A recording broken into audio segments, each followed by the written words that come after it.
On the Talkback Show, on the radio, or whatever audiovisual device you choose to use, welcome to the GBC podcast, where we talk about the Packers and our hometown of Green Bay. This is episode 37, created on January 11th, 2023. I'm John. I'm in Appleton, Wisconsin. Along with me, Jeff in Minnesota, and Neil on the East Coast. Say hello, gentlemen, and tell us what you're drinking. Hello, gentlemen. Tonight I'm drinking Hoppin' Frog Barrel Aged Doris the Destroyer Double Imperial Stout. How's that for a mouthful? Bought this in Green Bay when I was there in November, was hanging on to it for a special occasion, and I guess this episode, special occasion enough. Take you longer to say it than it will to drink it. I am having another Wisconsin beer. I am having the Oso Brewing Company Hop Debauchery Double IPA, although given the theme of the evening, it's not going to be a hop debauchery. It's going to be a self-nut punching debauchery, but the beer is delicious. I blended myself a grasshopper for the evening's festivities.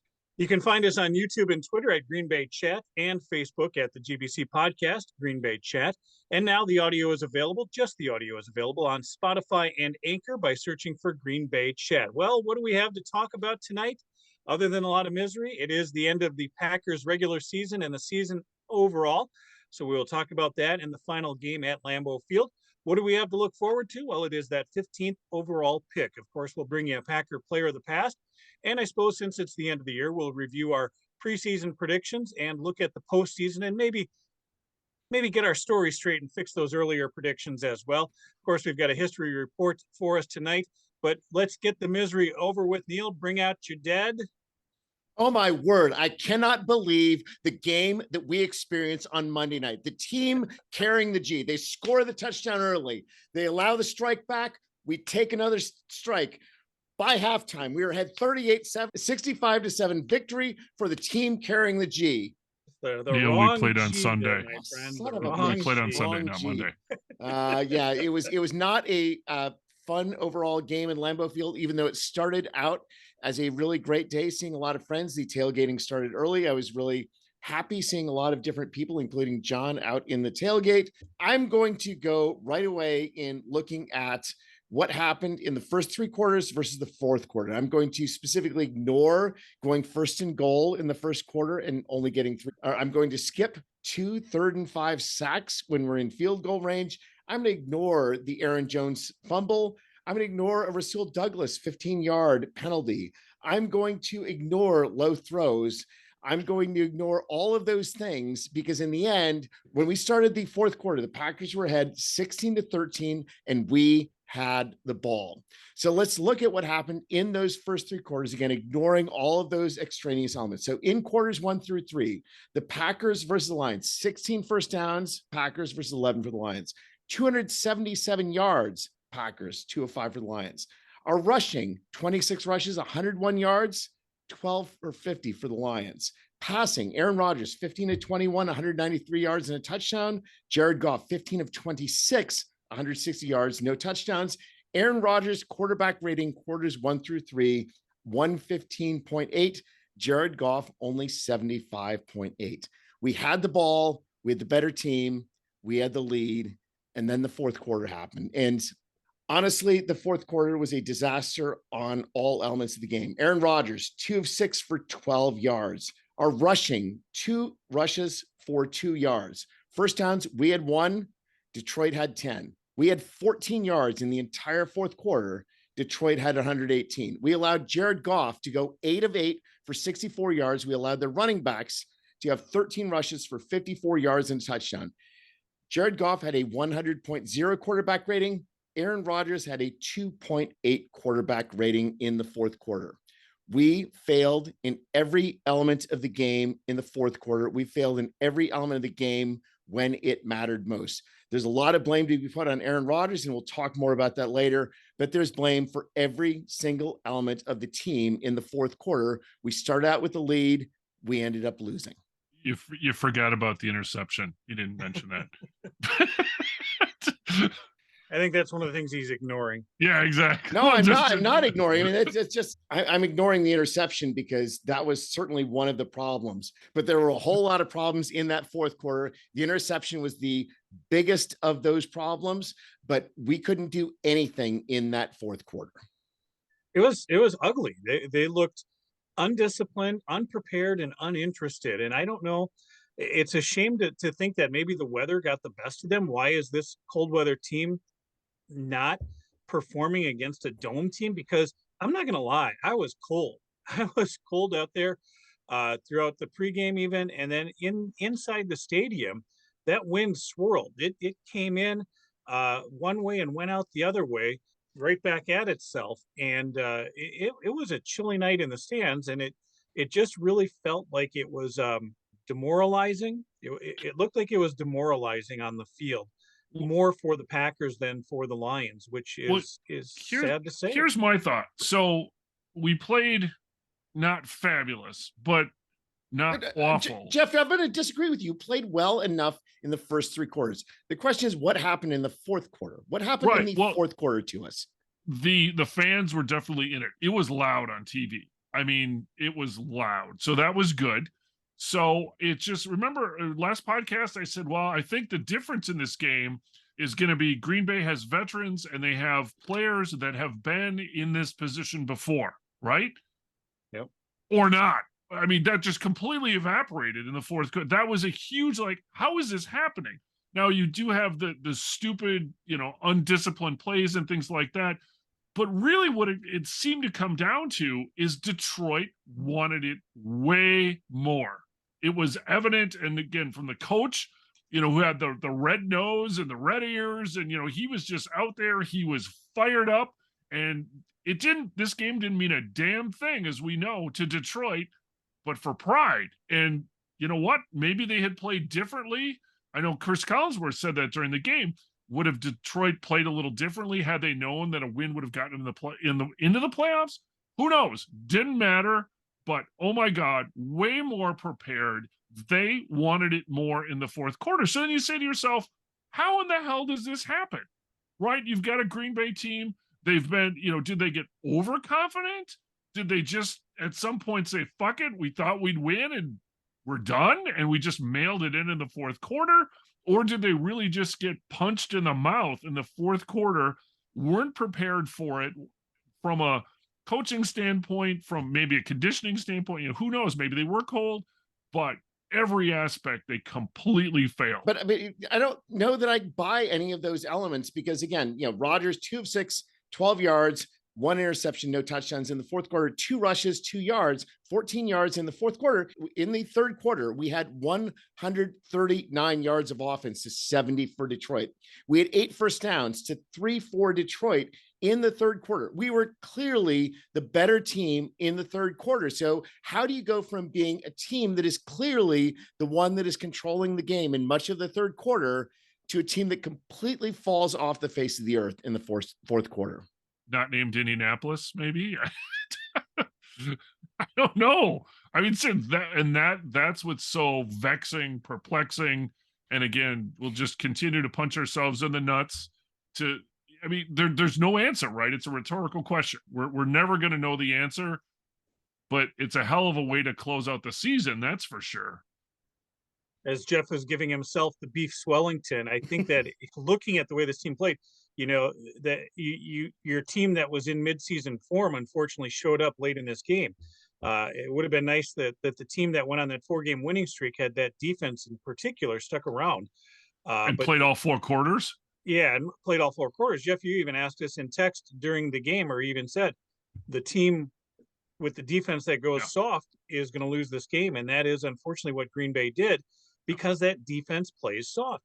They had such a momentum, even on the opening drive, even though it kind of stalled and ends up in a field goal, and you're up 9-3, 9-6.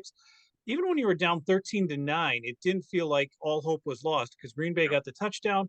You're up 16-13, as Neil mentioned, and it really felt like there was a momentum swing. But I also feel, Neil, part of it was a change in the field direction. I kept trying to get a feel for what direction the wind was going on the field.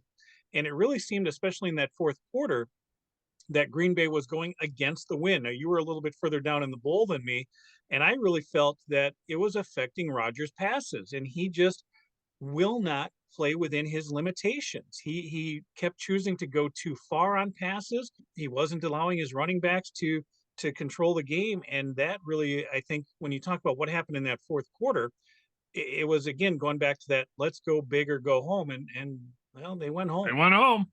And I think that's so disappointing in the context of how much potential there was in the first half of this game. Let's go back to the beginning of the game. So opening drive, we did go all the way down to their 5-yard line before stalling. Pass interference for 46 yards was the biggest play of the drive, but nonetheless, we got to first and goal at their 5-yard line. We went all shotgun on first down, second down, third down, could not move the ball, end up kicking the field goal. But even after that, Detroit goes 3 and out. And then arguably the most fatal decision of the game, Packers get the ball back and go for it on fourth down from their own 32-yard line, do a weird play running with Alan Lazard and give Detroit the ball at the Packers 32-yard line. That ended up only costing us 3 points, although in the context of the game, right, 3 points, every point matters. And, Detroit didn't do very much on that, but they did enough to get those 3 points. We get the ball back, we drive down far enough and are able to get into their field goal range. And then Rodgers is sacked on a 3rd and 5. Detroit again goes 3 and out. We again get the ball back, get into field goal range on a 3rd and 5. Rodgers is sacked again, even though we went ahead 9-3 because of the ability of Mason Crosby to kick field goals in that cold weather. That 9-3 seemed like multiple missed opportunities that were present in the game. And just going back and looking at those first quarter statistics, Jared Goff was 2 of 7 for 18 yards in the first quarter. Rodgers was 4 of 5, 51 yards plus a 46-yard pass interference. So essentially we had 86 net yards passing in the first quarter, if you include that pass interference. And Detroit's running game, they had 3 rushes for 5 yards in the first quarter. We were stopping them in the first quarter. We just didn't build enough of a lead. Right. And the difference was against the Vikings, for example, those were touchdowns.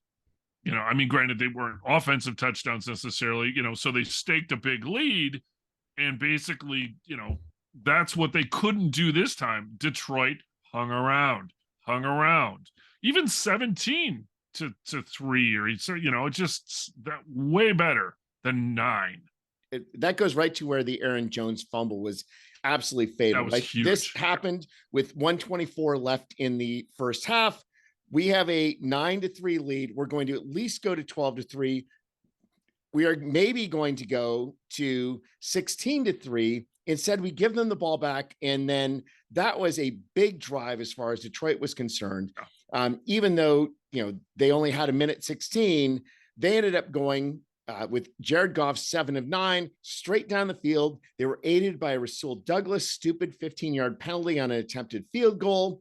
I don't know what Rasul was thinking at that point. That would have been a 48-yard field goal. They'd already missed a 46-yard field goal. So were they going to make it without that Rasul Douglas? But even independent of that, we just needed to score on that drive where Aaron Jones fumbles. I think if we score on that drive where Jones fumbles, we win the game. I agree, because at the very least, it's a 6-point swing. We get the field goal. They don't get the field goal. The margin of victory was 4. So it's just, that was the big one for me. It was just very demoralizing, but it still wasn't, looking back, that was probably one of the daggers. But at the time, it was like, okay, all right, we're still in the lead. We're still, can still overcome. And based on our reliance on the defense over these last, couple, 6 weeks almost, no takeaway. That's the other thing that, right? One fumble in this by Detroit, or one interception, one turnover by the defense probably turns this game as well. None. 0. The game really ends up being a microcosm for the whole season, right? Here's a team that should have been in the playoffs, a game that can get them into the playoffs, and unable to put together 4 full quarters. There hasn't been a complete game all season, but even as Neil said, we're settling for field goals when we should have touchdowns. Yeah. We're turning the ball over on other potential scoring drives, and our defense just is playing too soft to get the job done. And it happened time and again this season. Not a look at all for what the expectations of this team were. And it ends up on certainly on a down note, losing at home, missing out on the playoffs. Mhm. And the only saving grace we have on this is we say, hey, we get the 15th overall pick in the draft next year. But the season in general, just yeah. I mean, it wasn't fun being there, but hey, the good news is they'll make more games. We'll get to do it again, and we'll get to enjoy the prospect of another season. So, not to be completely downer here, but okay, let's say, just for the sake of argument, they win. Okay, they go then to San Francisco. Now, I'm not so sure. We'll see, but I think San Francisco is pretty dominant. And is it better? This is not necessarily maybe a popular opinion. Is it better to lose and not get in the playoffs than No, to get in the no, get in the it's playoffs? worse. It's worse to not make the playoffs. I don't care what. I mean, Okay. you look at those Giants; they're at plus 3,000 odds as far as winning the Super Bowl. I'd rather have plus 3,000 odds than no And odds as far as zero. winning the Super Yeah. Bowl. Okay, fair It's, enough. it's always nice getting that extra game, but right then the opposite side of that coin, though, Neil, is this weekend coming up. You have the opportunity to just embarrass yourself again on national television. We are so ecstatic.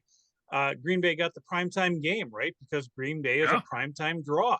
And they've done really well on Sunday. Rodgers and Yeah. they've done well on Sunday nights until this one. So, well, most of the time they did okay until that, as Neil obviously pointed out, that ill-fated fourth quarter. I mean, this is the thing, right? I mean, in the stands, I just sort of, I went through and gave you all of the fourth quarter statistics versus quarters 1 to 3. It didn't seem quite so bad in the fourth quarter when you were sitting in the stands, because you sort of had that thought that we had been playing reasonably well, and maybe not perfectly, certainly not perfectly, but we had been playing well enough to win the game.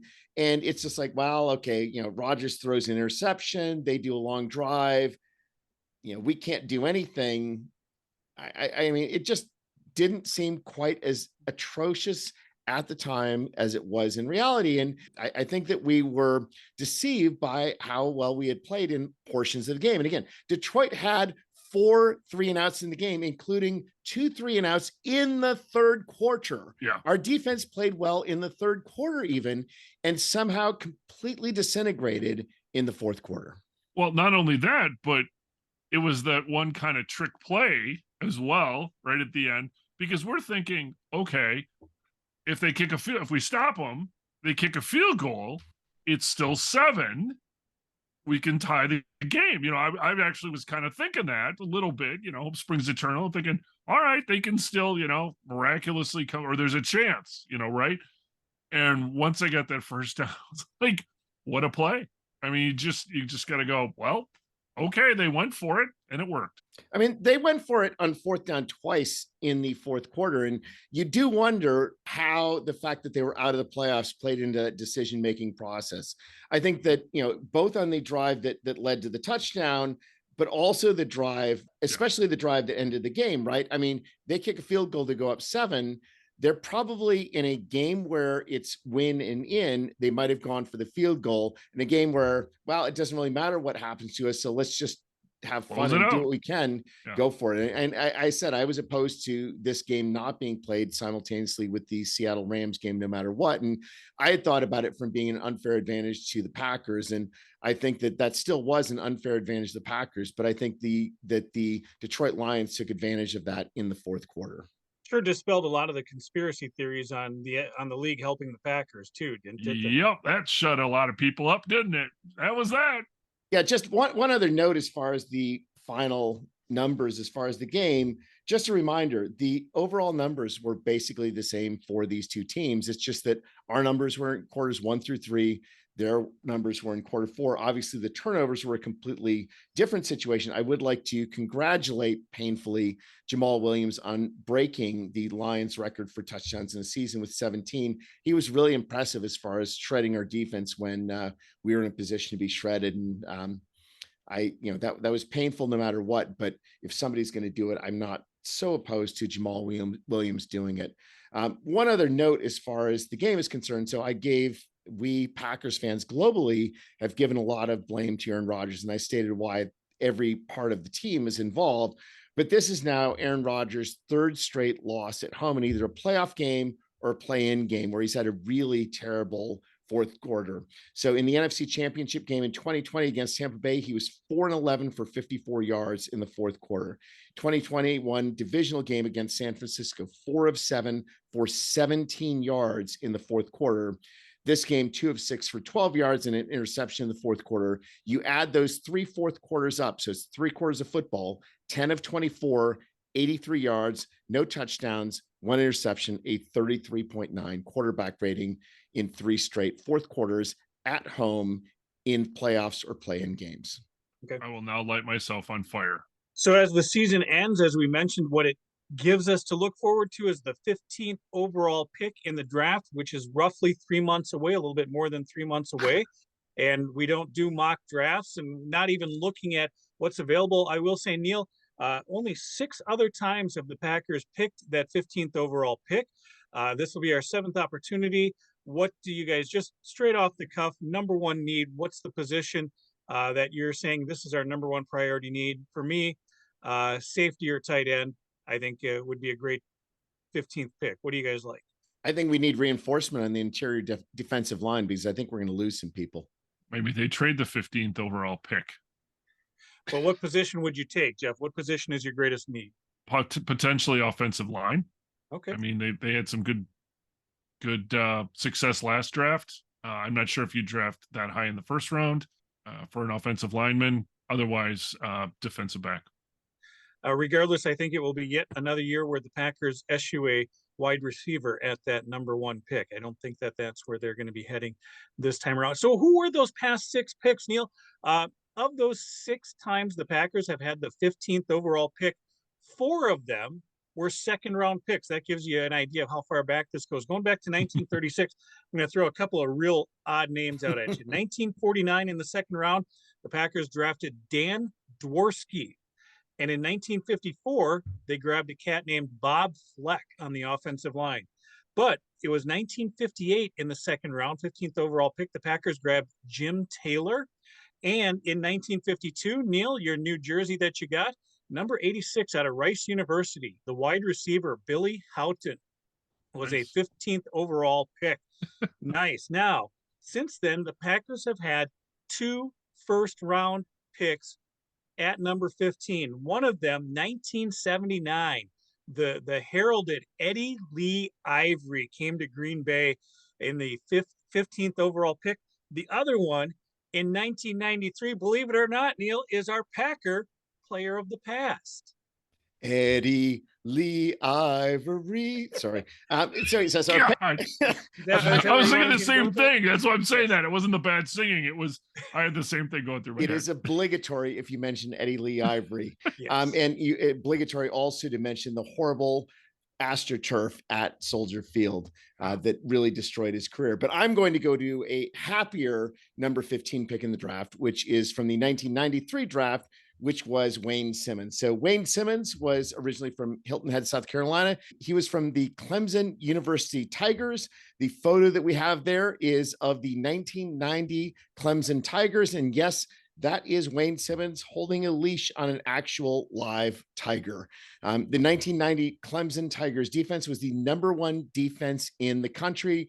They produced 12 players who went on to play in the National Football League, obviously including Wayne Simmons. They were number 9 overall. They played for Ken Hatfield. That was his first year as the coach at Clemson. Wayne Simmons was on the number 9 team in the country, Clemson. In his junior year, Clemson was number 17 in the country. In 1992, his senior year, Clemson was only 5-6. And that's probably why Ken Hatfield ended up going to Rice 2 years later as the head coach. But specifically, he was a dominant defensive player on those Clemson Tigers teams.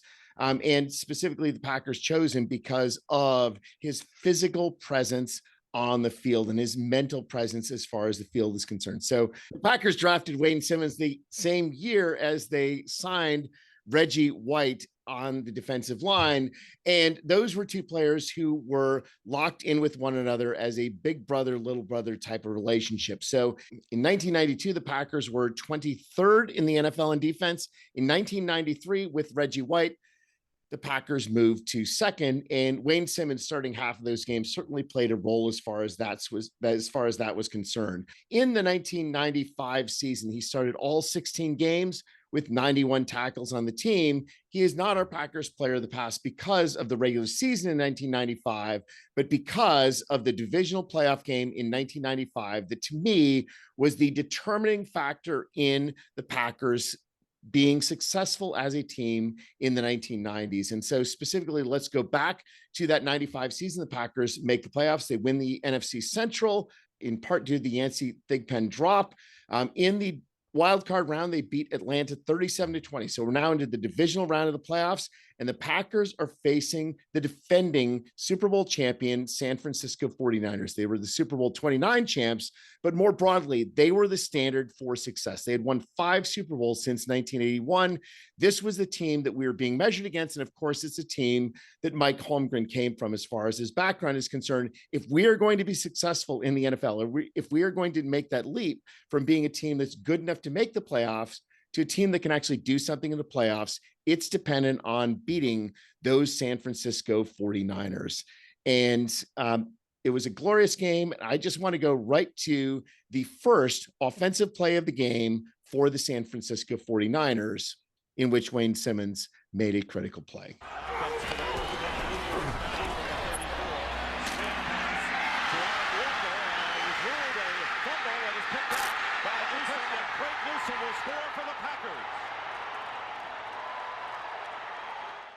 You watch this Packer team in the middle of the season, you said if they just have look any at this chance hit. to win, Just look at this hit. What they've got to be able to do is tackle. Simmons comes His up, shoulder just flies right back.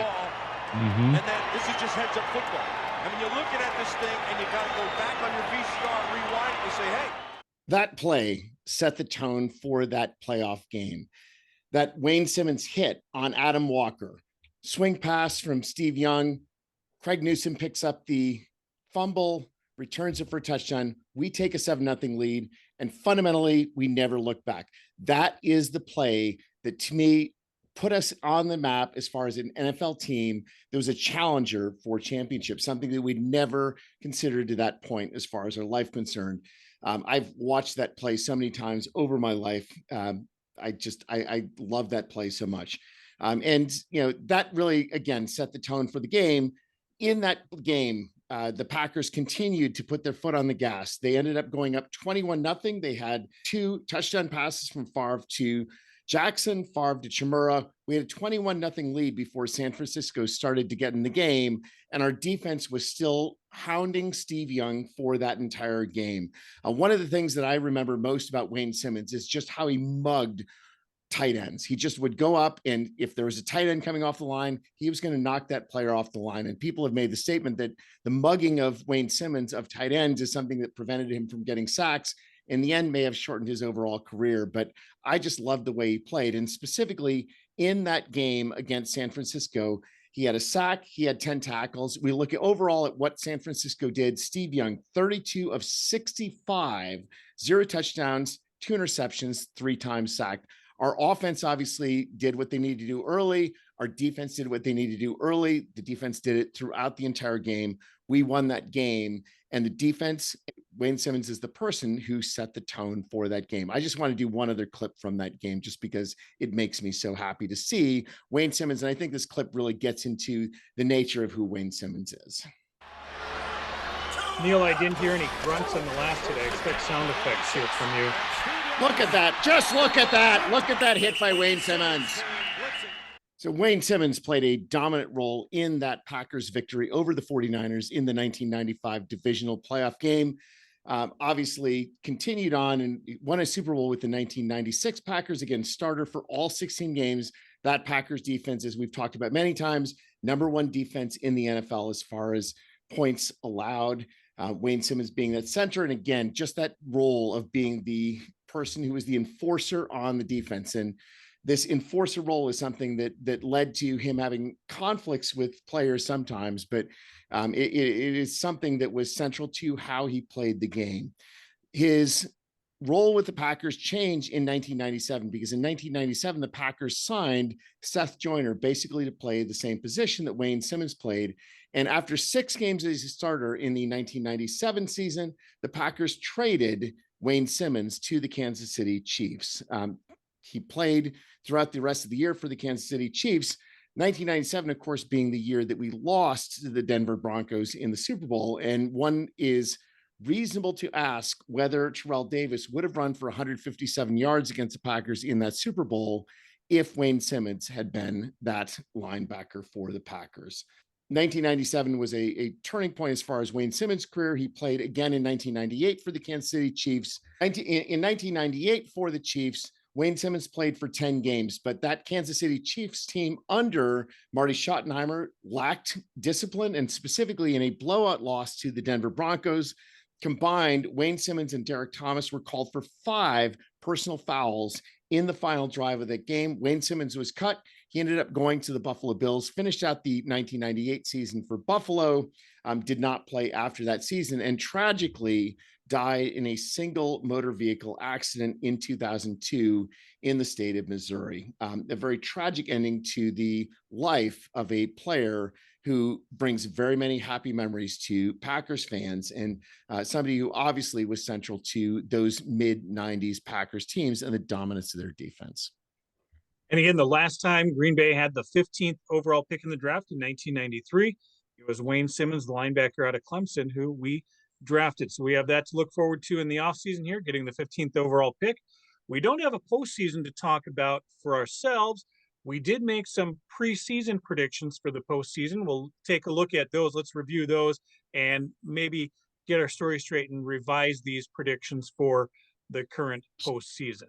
But Jeff, before we do all of that, there was one other preseason prediction that happened. What was that? So the confidence pool was a kind of a, we didn't bet anything, but it's for bragging rights, was at the beginning of the season, we picked what the Packers record would be, wins and losses. But on top of that, a confidence rating per game.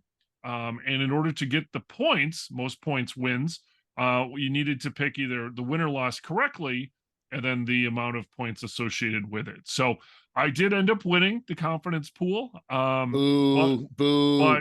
It's bittersweet, because if the Packers had won at Detroit, or excuse me, if the Packers had won Sunday against Detroit, I would have not won the pool. I would have actually come in second place, and Chris would have won the pool by the Packers running the table at the end. So I did emerge victorious. So I've got that going for me.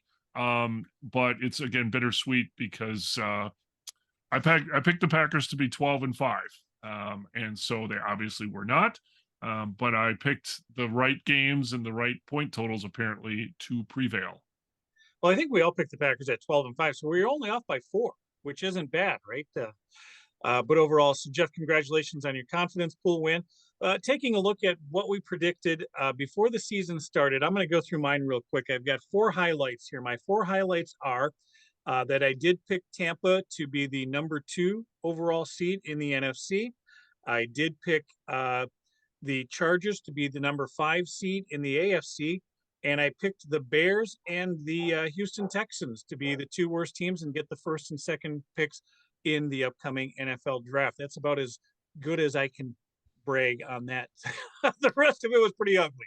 I think John should be bragging that he picked Arizona to go 13-4 and be the number 1 overall pick in the NFC, and Tennessee to go 14-3 and be the number 1 overall pick in the AFC. Those were not good picks, Neil. Those were not good picks. Now, the pick that all of us failed on was Indianapolis. So I had actually picked Indianapolis to make the playoffs. They're 4-12-1. Needless to say, did not make the playoffs. We all picked Buffalo very favorably. I did say that Tennessee was a 7-10 or 8-9 team. I feel pretty good about that.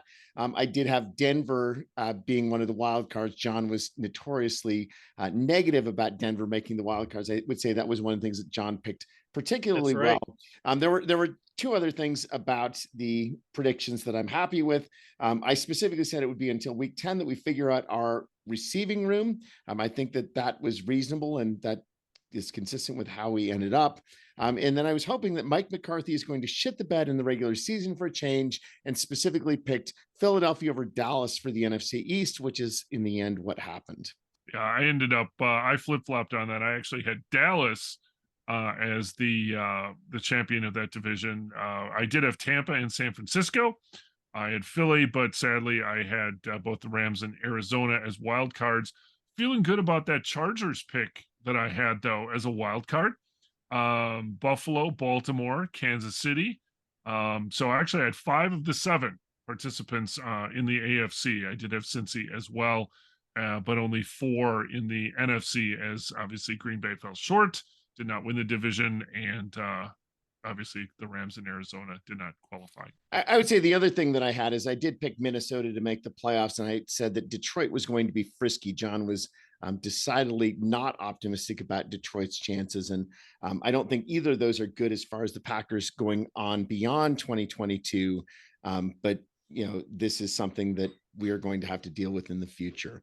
But I think it's time that we move on to this year's playoffs. Right, so and so what are we doing in this year's playoffs? Let's take a look at what we like this year. So we have Super Wild Card Weekend coming up this weekend with a plethora of games, 2 on Saturday, 3 on Sunday, 1 on Monday.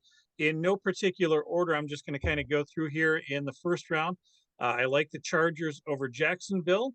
I like the Bengals to prevail over the Ravens, and I like Buffalo over Miami in the AFC. And in the NFC this weekend, I'll take Tampa Bay, Minnesota, and San Francisco. I'm going to go chalk in the NFC here for this weekend. Jeff, what do you like? So pretty similar to you. I've got the Chargers, the Bills, and the Bengals. I've got the 49ers. I've got the Vikings, but I've got the Cowboys prevailing. I know that I kind of labored on that a little bit, but this may be the last time we see Tom Brady in uniform. It's kind of funny referring to Tampa Bay over Dallas as chalk, considering that Dallas was a substantially better team as far as the regular season is concerned.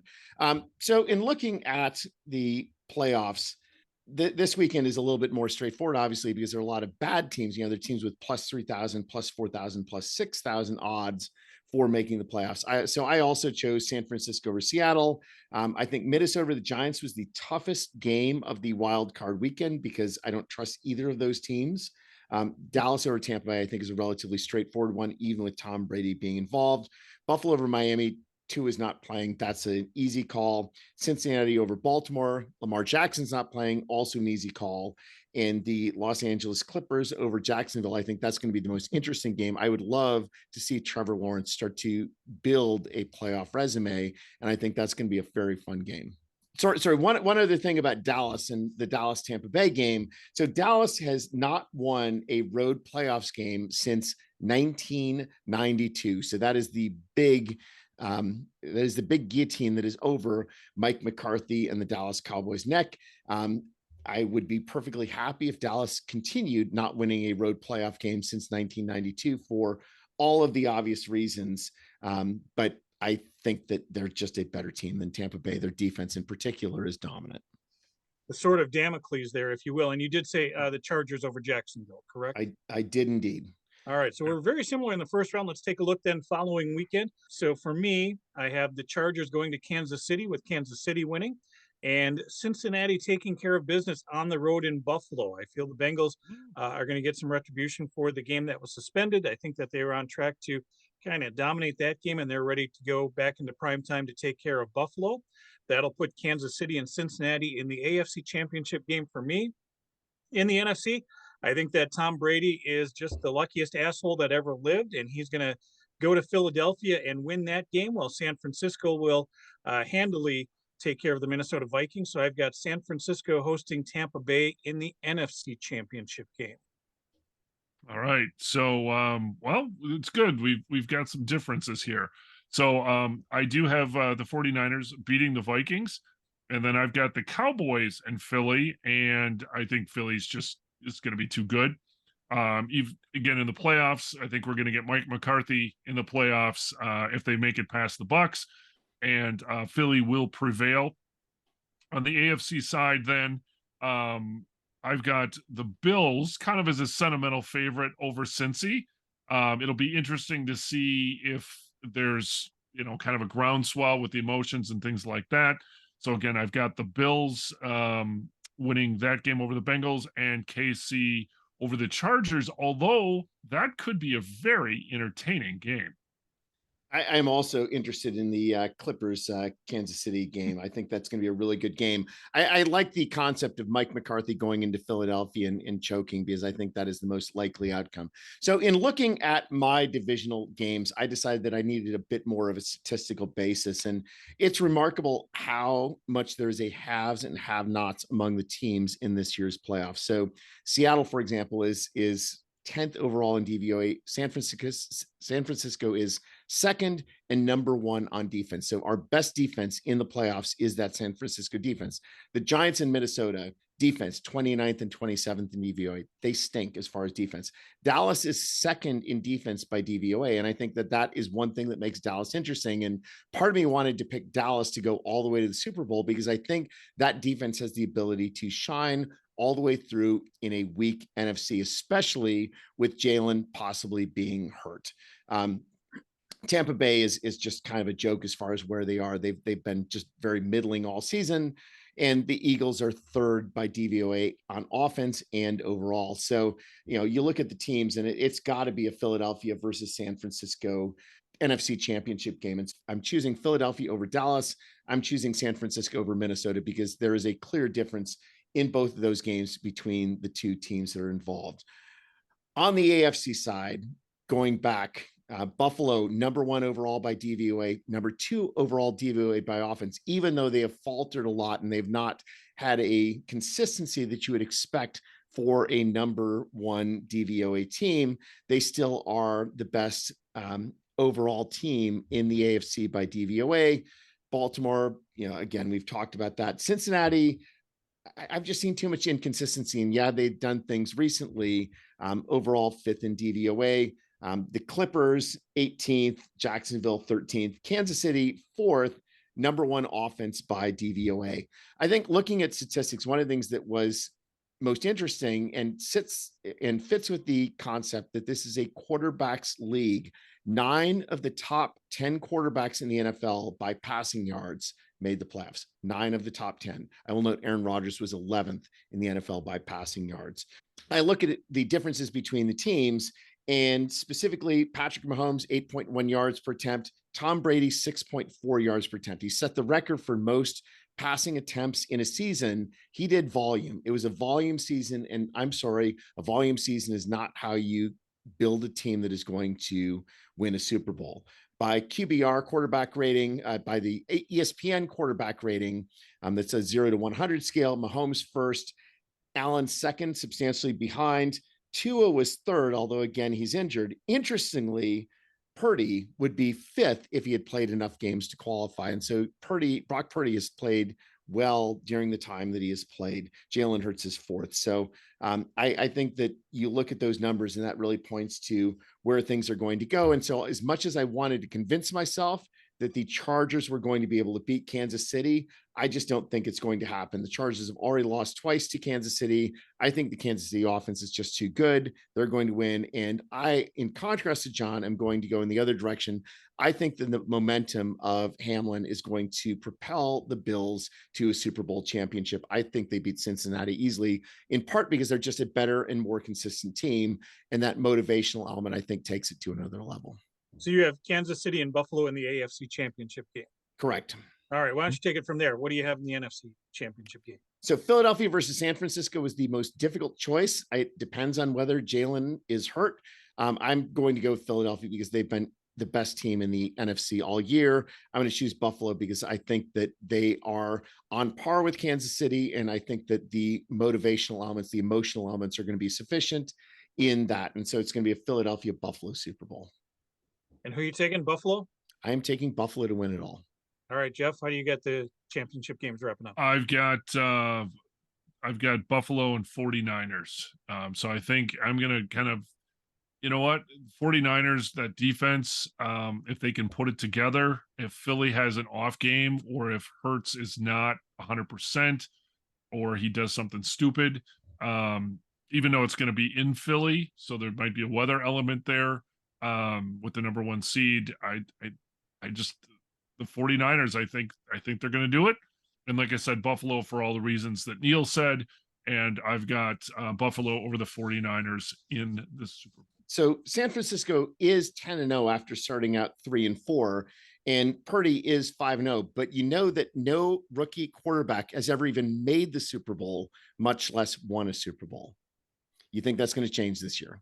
It's been a wacky year, and everything that San Francisco honestly has been able to overcome with their quarterbacks. I mean, literally every other team has struggled for the most part, or had certainly quarterback issues. San Francisco, major quarterback issues. Oh my God. They just, even, Garoppolo played, Jimmy G was good enough until he wasn't. And then they pull, bring Purdy in. And like you said, he's fine. Just unbelievable. Will the magic carpet ride continue? I'm saying yes, but I think, like I said, in the Super Bowl, that's where things will obviously address this a lot more. But I like the Buffalo, component for a number of reasons. All right, so I've got Cincinnati going into Kansas City in the AFC Championship game, and Cincinnati will prevail there. San Francisco over Tampa Bay in the NFC, and yes, I'm picking a Cincinnati-San Francisco rematch in the Super Bowl, and this time the Bengals will get the win. They will finally get the 49ers off their back, and they will get their first Super Bowl victory this season. Well, and Buffalo would get their first Super Bowl victory. So, I mean, we're kind of on the AFC train here. Right. So we'll see if that comes to fruition. So bookmark this one, and we'll talk again. Going back to our original predictions, I don't think we emphasized that all three of us picked Buffalo to actually make the Super Bowl this year, although I was the only one who picked Buffalo originally to win the Super Bowl, and I'm going to stick with that because I just think they're the best team. Neil's sticking with his original pick. Jeff and I making some slight changes. For the rest of the postseason, we get to talk about the season that could have been with the Green Bay Packers. But with that, this wasn't the first time it was the season that could have been. We have, unfortunately, a long history of playoff misses through the years. And that brings us to our bedtime story, Jeff.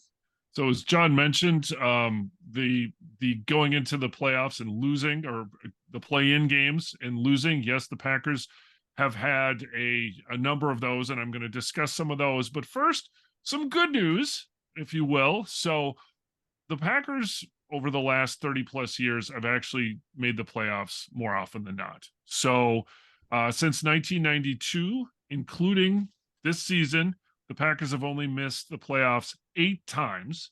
And never longer than a 2-year gap as well. So that's encouraging. And then also just records in general. The Packers have only been below 500 since 1992, 5 seasons.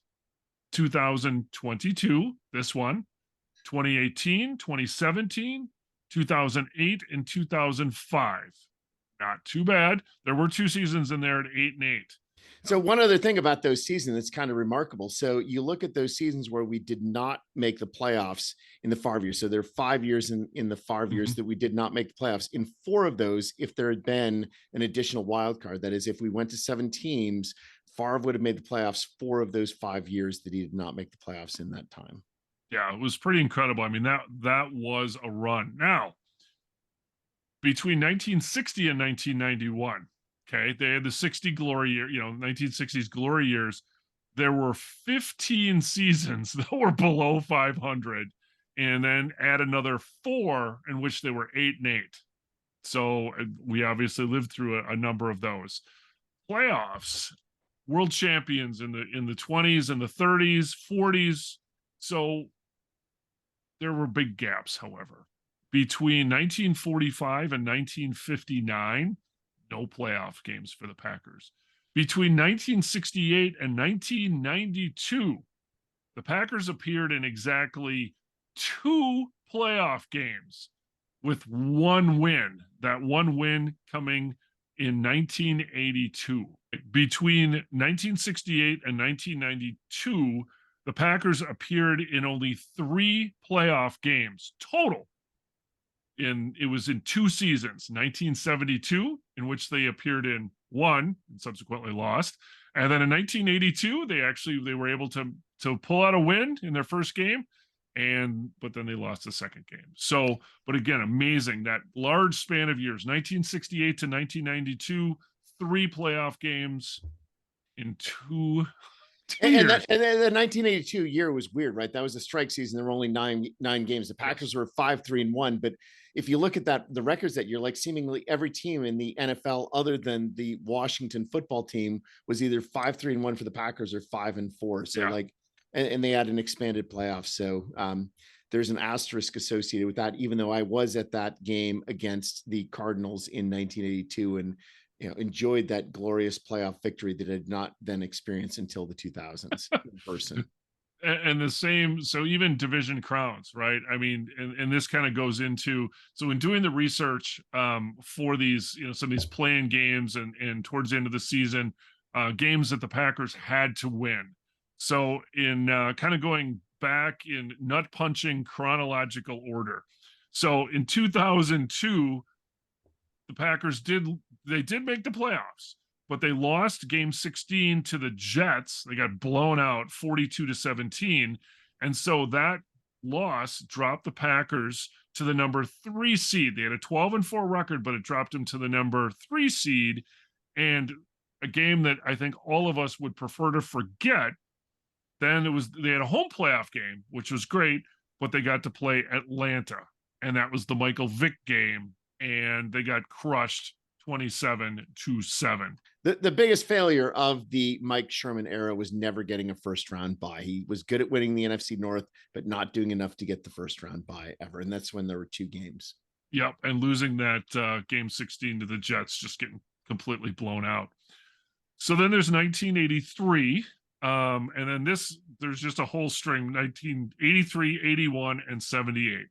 This was the Bart Starr era. This was you couldn't make some of this stuff up. So in 1983, Packers were looking good. But they lost to the Bears in the final game, game 16, 23-21. This was at least close.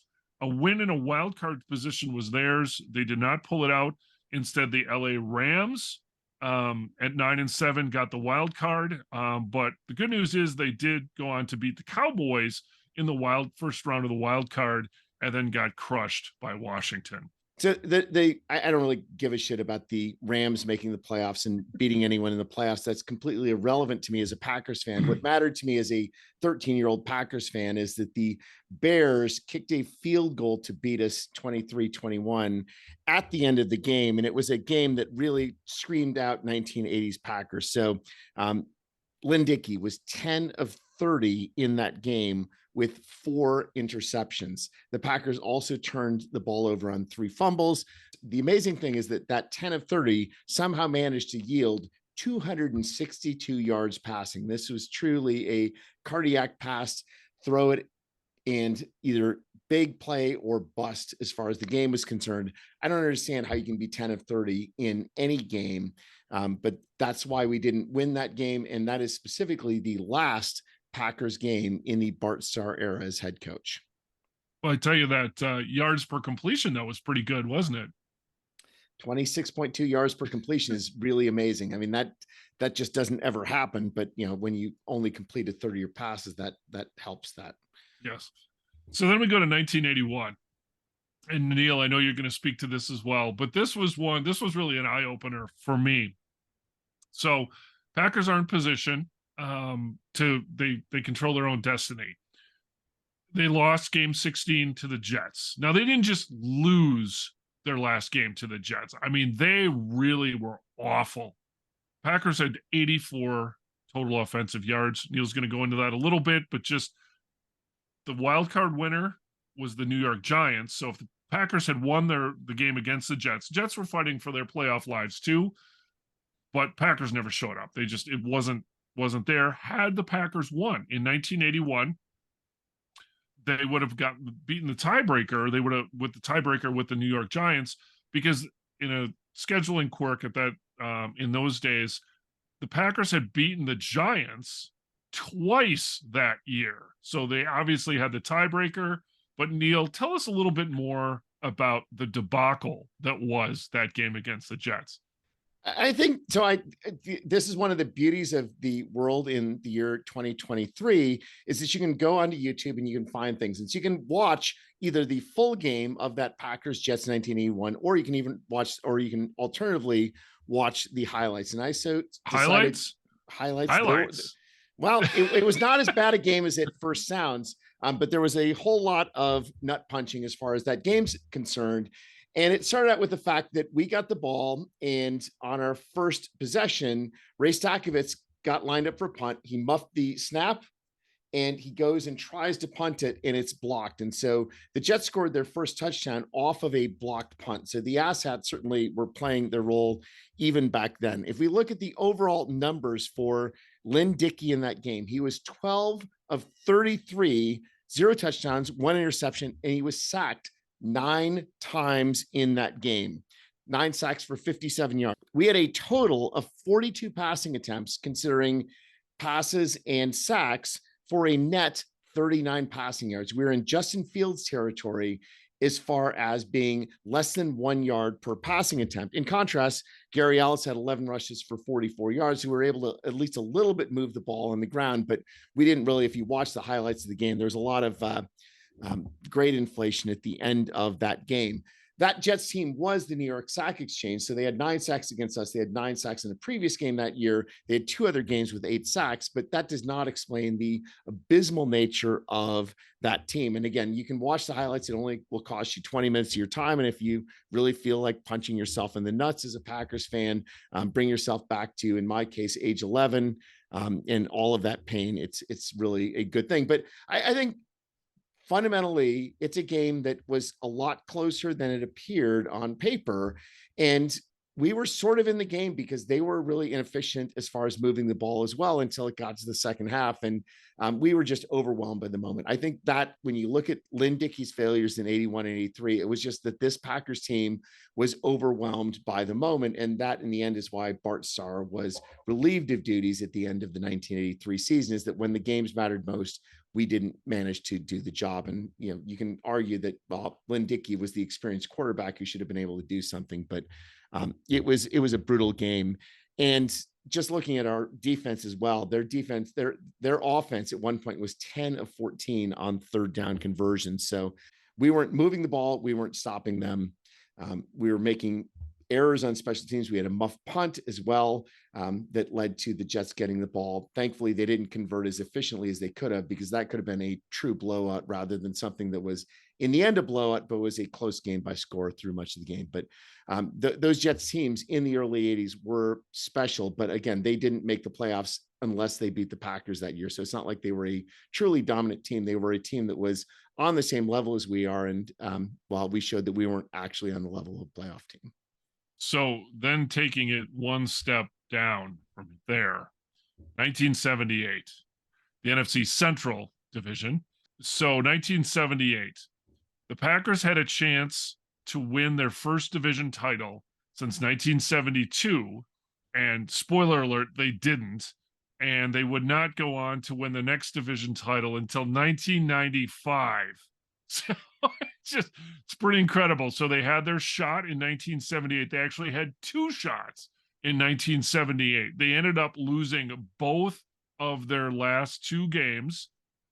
So they ended up losing the tiebreaker, both teams, to Minnesota. Both teams were 8-7-1. The tie being Minnesota 10-10. The tiebreaker went to Minnesota for the division because they had won. They beat the Packers early in the year, but both these teams were not good. And but like I said, the Packers lost their final 2 games, and it just they limped home. They could not put anything together. Both teams, incidentally, both the Packers and the Vikings in 1978 had negative point differentials at 8-7-1. So the Vikings did end up going, like I said, to the playoffs, and historically were one of the worst playoff teams ever. And those are not my words; those are words. And as part of they were bad. It was Fran Tarkington Hall of Fame, Fran Tarkington's last season, and it just, the Vikings just got annihilated. But to their credit, this win or this division title, what I believe was their 10th or 11th in like 10 or 11 years. It was incredible. They ran the table basically in the 70s. So Neil, do you have anything to add on that awful 1977 choke job at the end? It was a season that obviously impacted all of us. Our first Packers player of the past was actually Turdell Middleton, who's shown in the photo here as somebody who gave us hope back in that 1978 season. And that was really all that we had as kids, is that, the 72 team, none of us were young, or none of us were old enough to remember the 72 team. It was stink, stink, stink, stink, stink. Hey, we have a winning record and we hope for more. And while that didn't come in 79, didn't come in 80, we had a number of those 8 and 8 years. But that 8-7-1 is the one that stuck with me a long time, until we finally avenged that team with the playoff appearance a few years ago that got us in at 8-7-1. Jeff, you said that the end of that season, Green Bay filled in 2 chances that they could have won to get to the playoffs. Really, there were 3 chances there, because that playoff, or that tie game there, that's November 26, 1978. I remember this well because it was my first Packer game. And I was 8 years old. Literally, the only thing I remember is that it was a tie game, tied at 10. Had Green Bay won that game against Minnesota, Green Bay goes to a 9-7 record. Minnesota goes to 8-8. And that gets them into the playoffs as well. You could argue that really that game, more than anything, is the game that they failed to win that would have made that 78 season a very successful year.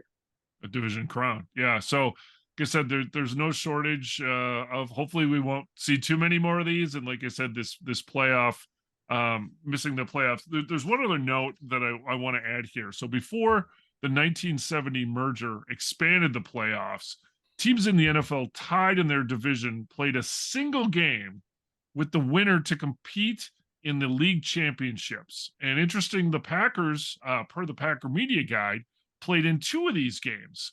They won 1 and they lost 1. The one they won was 1965, where they defeated the Baltimore Colts 13-10 on December 26th for the right to play the Cleveland Browns in the 1965 NFL Championship, in which they won. They beat the Browns. So the other one was a little more demoralizing. So this was 1941. So this special game, they played the Bears on December 14th, 1941. Going into that game, the Packers were 10-1-0, and their only defeat was the Bears that was back in September of that year. Unfortunately, on this December day, 1941, the Packers were blown out 33-14 in Chicago, and that wonderful season, 10-1-0, they did not qualify for the playoffs. And Jeff, that date that you just mentioned on that Bears game, that's a week after Pearl Harbor as well. So you have to wonder what the general mood was nationally about playing football and continuing seasons and things like that. Probably a story for a different time, as well as we are out of time here for this podcast. You guys, any final thoughts on the regular season, or what we have to look forward to as a postseason without the Green Bay Packers? 2 final thoughts. We've made fun of the Minnesota Vikings. They did obviously win the NFC North. The Vikings won 13 games. And so if you look at the lowest point margin for a 13-win team since the AFL NFL merger, the Vikings are at -3 in point differential. The second worst is +63, which happened to be the 2019 Packers, but 66 points worse for the Vikings. That's always good to see. I will note that Justin Jefferson did have a good year, and I would like to specifically note anytime that a Don Hutson record is broken, it is noteworthy. And so specifically, Justin Jefferson broke Don Hutson's record for the youngest player to lead the league, both in yards and receptions. So, going back to 1935, having a record stand from 1935 to 2022 is pretty amazing. And that speaks to Don Hutson's immortal status in the NFL, and certainly for the Green Bay Packers. Wow. I can't follow that. It's been a fun year. And I'm obviously disappointed in the way the season ended. It's obviously ended like this before, as I just pointed out, but it's bittersweet nonetheless, and it still stings. It's unfortunate, but you know what? Hope springs eternal. We will enjoy the playoffs. I know it'll be fun. If our picks are worth anything at all, we'll find out over the next couple weeks, or we're just if things are going to be wide open and crazy. That's why they play the games. So looking forward to that. And we'll see what the offseason brings. Lots and lots of questions coming up with very key players. And people are going to retire. Are they not going to retire? Coaching's changes, probably not LaFleur, but there's anytime you don't get in the playoffs and have a losing season, there are lots of question marks and usually lots of changes. So we'll be documenting those and talking about those changes, I'm sure, coming up. The NFL is a winning product. People love professional football, and Packer fans love their football as well. And the good thing about the NFL is they'll schedule more games, and the Green Bay Packers are going to play in those games. And 7 months down the road from now, regardless of what happens over the next 7 months, that anticipation of the next season and the next win is going to build up, and we're going to be there for it as well as Packer fans. We'll keep the podcast going as well. But for now, if you're watching us on YouTube, please hit the subscribe button. Leave us a comment if you'd like. You can find the GBC podcast at Green Bay Chat. That's all one word. We are on Twitter, Instagram. We're blowing up on TikTok, Neil, and Snapchat as well, and on Facebook at the GBC podcast Green Bay Chat. And may you fully appreciate the magnitude of your impending good fortune. Thanks for joining us. Good night. Good night.